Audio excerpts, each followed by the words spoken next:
শীতের সকালে আমরা যারা খাদ্যরসিক বাঙালি তাদের কাছে এই গরম গরম কড়াইশুঁটির খাস্তা কচুরি আর তার সাথে যদি হয় আলুর দম, এই দুয়ের স্বাদ যেন অমৃত লাগে। তো প্রথমে আমি কড়াইশুঁটিগুলোকে ভালো করে ছাড়িয়ে নিয়েছি। তারপর দানাগুলোর সাথে দিয়েছিলাম একটু আদা আর দিয়েছিলাম 4-5টে কাঁচা লঙ্কা।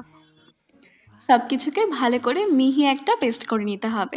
তার সাথে গরম তেলে ফোড়নে দিয়েছিলাম একটু হিং, সামান্য কালো জিরে, আর পেস্টটা দিয়ে হালকা নাড়াচাড়া করে দিয়েছিলাম তাতে একটু লবণ, একটু হলুদ আর সামান্য জিরে গুঁড়ো।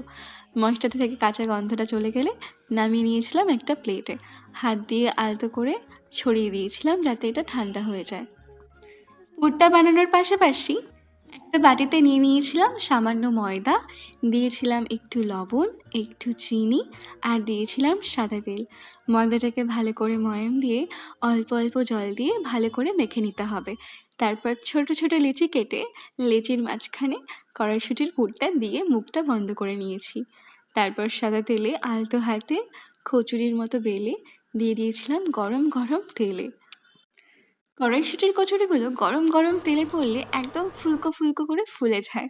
তো তোমরা যারা এখনও অবধি কড়াইশুঁটির কচুরি বাড়িতে বানাওনি, একবার ট্রাই করে দেখো, তোমাদের ভালো লাগতে বাধ্য।